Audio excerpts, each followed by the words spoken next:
Alright, so it's a rather particularly shitty day out today in the Pacific Northwest.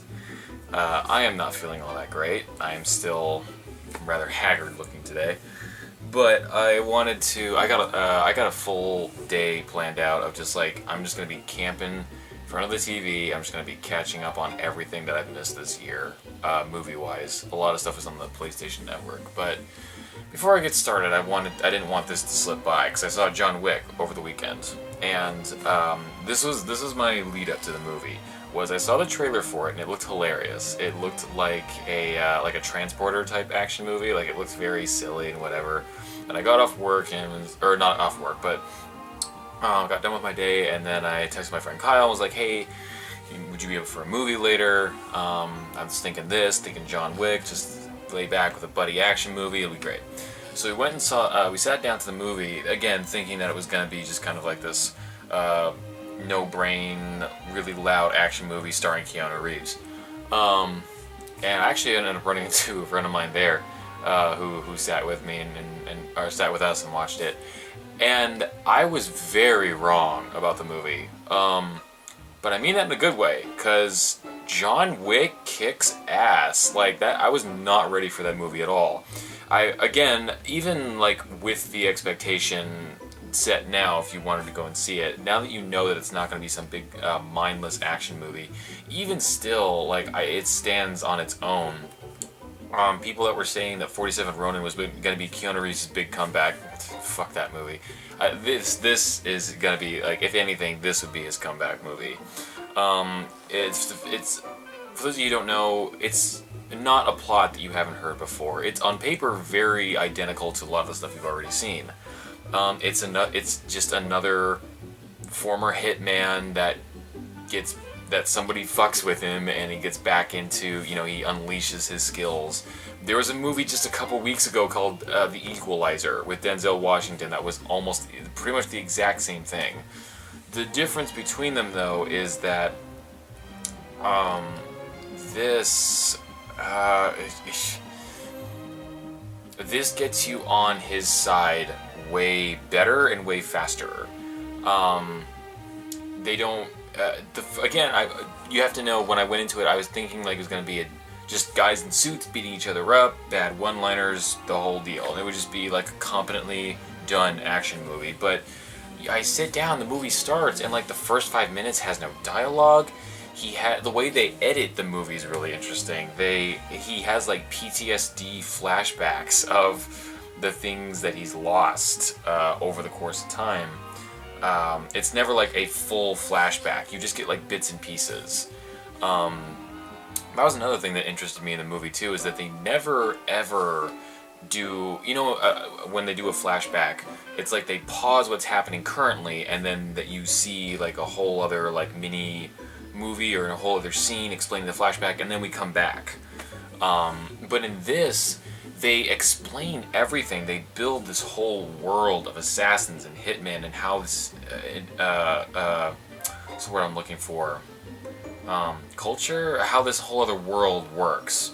But they never have like flashbacks to explain anything. They don't have like there's no like stupid newbie hitman assassin type that has to have everything explained to them so that we know what's going on. The whole movie just powers through and it feels very natural, and that is almost impossible to do correctly, because if you don't do that right, then what ends up happening is your audience has no idea what's going on.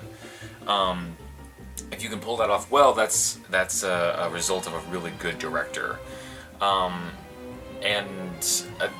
Whoever directed this, I don't know who directed it, but they obviously know their way, like how they want to shoot things as well. Like they worked with the cinematographer really well, because it's a stunning movie to watch. Even when there's not a whole lot of action going on screen, they know how to frame things really well. When Keanu Reeves is walking towards you and he has these daggers that just pierce right through you as he's walking towards the camera, and the lights going off, it's honestly, it's kind of amazing how they do it. It reminded me a little bit of Collateral, which was a movie back in like 2009 or 2008 where Tom Cruise was a hitman and he hijacked a taxi driver to take him around to all of his targets. It reminds me a lot of that.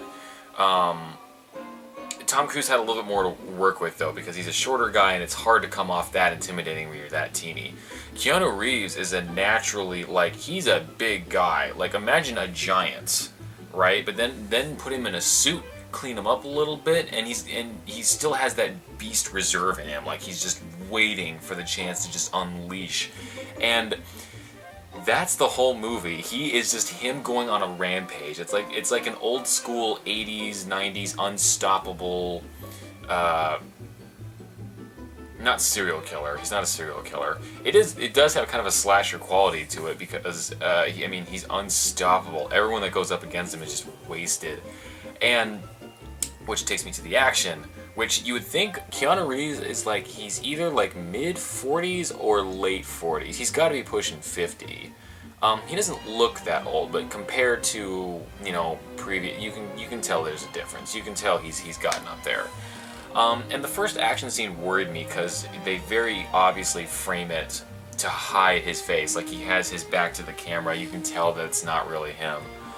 But as it goes on, you sit there, you're watching him doing all this close combat stuff. It's not it's not very fancy kung fu. It's all very, like, defense, martial art, like, mixed stuff, like, very basic stuff. But his face is very clearly, like, framed into the action, so he does a good amount of it. And that's even when fists come into play. Usually it's guns. If anybody has seen Equilibrium with Christian Bale and Taye Diggs, if you remember the gun kung fu that they use in that movie, they use that in this movie, but it's very grounded. It's not very polished. It's not very fancy. It makes sense in Equilibrium because it takes place in a future where everything is polished and everything is clean and fancy, and that makes sense for that world.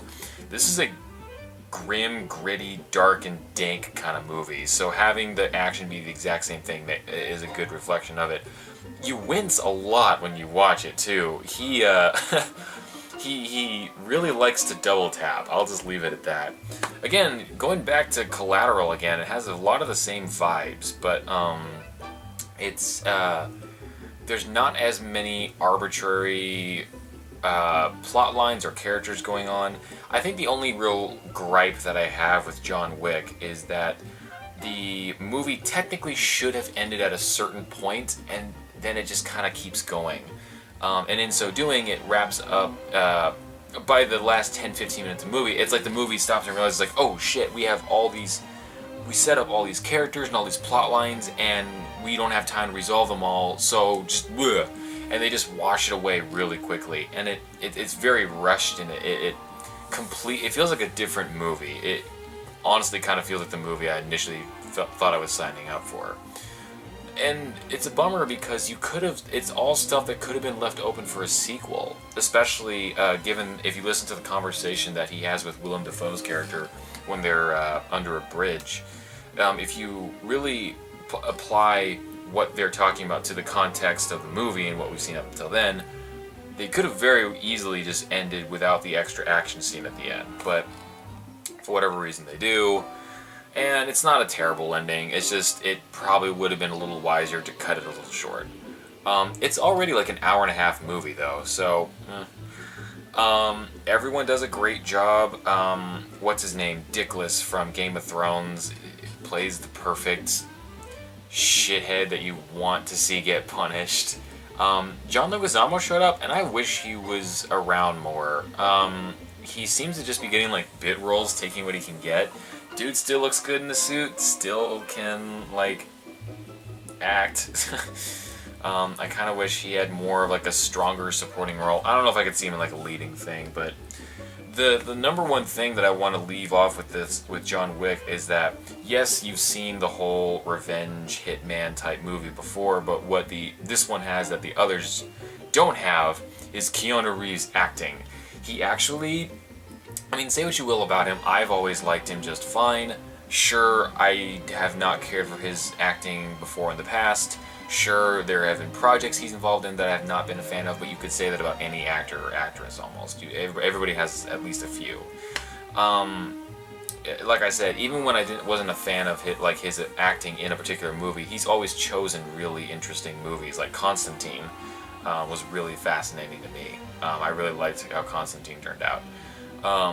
But in this, it's weird to me that in this, he's evoking and his face contorts to the scene, and he's getting really into it, especially the scene where he's reading a card at the beginning of the movie. That really kind of got to me. But it's weird to me that he's been in like Shakespeare and, you know, really meaty stuff that actors can grab onto, and this is the movie that you act in, like that you put your heart into. Whatever speaks to you, I guess. I mean, I'm not gonna complain. It was a great movie. It's almost kind of hypnotic. I would strongly recommend John Wick.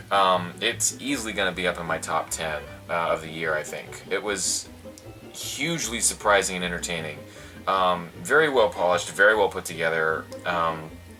Just you can feel the effort from everybody involved, and that was put into it. And that's all I gotta say about John Wick. I honestly, I couldn't say enough things to convince you, to recommend it enough. I just go watch it. I was just as, if you looked it up on Rotten Tomatoes when, you know, opening weekend, I was just as surprised as you were. But now I'm not at all. I'm not surprised at all. I could very easily, I could very easily see this being a franchise, but it's like, it would kind of turn into Taken, where with each sequel that comes out, it's like, how many times you guys gonna piss this guy off that you won't just fucking leave him alone? How many more things can be taken away before it starts becoming like a parody? You know what I mean? So, I don't know. Maybe I would like to see Keanu Reeves doing similar projects like this. I don't know. But either way, go see it. John Wick is pretty badass. I'm gonna go catch up on half the other dozen things that I missed this year. So I got work to do. Bye.